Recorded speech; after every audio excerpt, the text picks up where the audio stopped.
the best ways to roast a turkey is vertically. In the summer, you can do it on a barbecue grill or a smoker, no problem.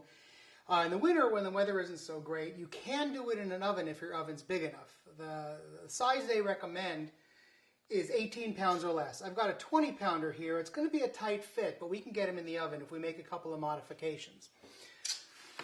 One thing, you got to cut off the tail. Now, do not throw the tail away because it's a wonderful part. You also have to cut a couple of inches off the neck so it won't hit the top of the oven.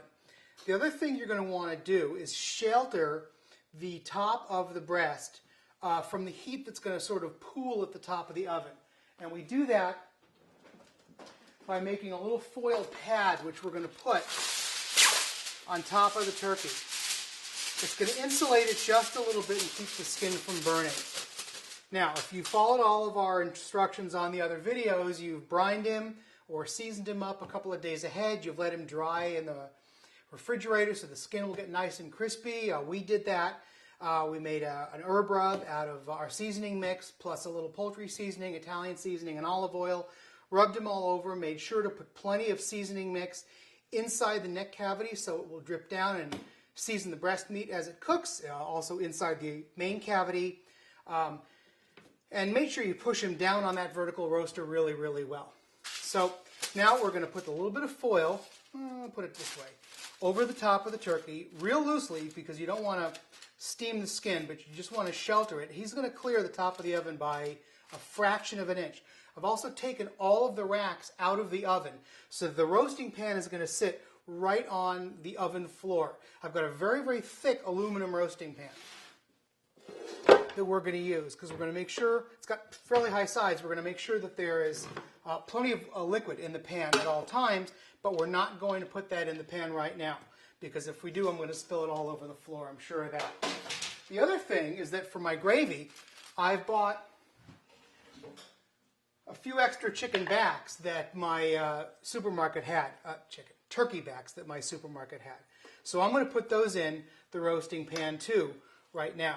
I didn't bother to season these. There's plenty of seasoning on the bird. It's going to drip down and season all these really nicely. But just in the spaces around the turkey, we can put those in. So in he goes. I'm going to put him in back first because the back of the oven tends to be a little hotter. It can take the heat a little better. You see he's just clearing the top. And I'm going to add a good 1/4 of an inch to 1/2 an inch of water to the bottom of the pan. And I'm going to check it periodically to make sure there's always moisture in the pan. If it burns out, it's going to turn into charcoal and you're going to be very, very unhappy. The oven is at 375 and it's going to stay that way for the duration of the cooking time, which will be about 10 minutes per pound. It's been an hour or so, and I'm going to check on this guy. He's doing pretty well. I'm going to give him a...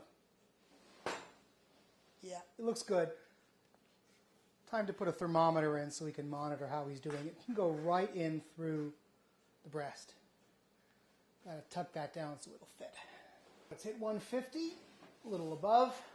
150 is my rule. I'm going to take it out and let it rest for a half hour, 20 minutes to a half hour.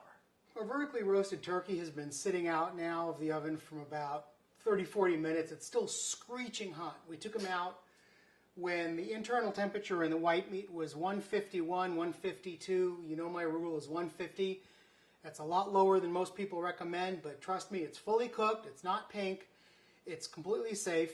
The vertical roaster conducts the heat up through the middle, so it cooks from the inside of the cavity as well. So we're going to take, we'll take the thermometer out now, and we'll take his little hat off, and you can see it's perfectly brown all the way around. It's really a great color. The skin is really crispy. You can hear it's crispy. The herbs have gotten to a nice brown color. We've done the whole carving demonstration, so I'm not going to do that again for you, but I want you to see how juicy it is when I cut the breast medallion off. This is going to be incredible, I hope. So I hope we have, I'm trying to line it up so you can see. Watch the juice and the white meat as I cut into this, and I'll try to do it without cutting my hands off. Yeah. Okay. The juice in this is just unreal. It's still screeching hot, and it's been out for a good 20, now almost 45 minutes. Okay, so again, you work your way down along the breastbone. It's completely white inside. There's no pink. There's no blood. It's just juice. This is unbelievable. All the juice, hope I'm not covering, all the juice that stayed in the meat of the turkey, because I didn't overcook it, and I did it on the vertical roaster. Unbelievable. Set that there. I'm going to let you see again how unbelievably juicy a turkey can be if you don't overcook it. Look at that juice right there. Beautiful. Look at this.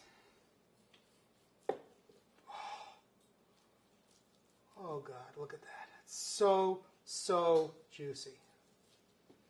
Vertical roaster turkeys, man. Always perfect, every time. 150 degrees in the breast meat, no more. It's going to go up while it rests, perfectly cooked, thoroughly cooked all the way through.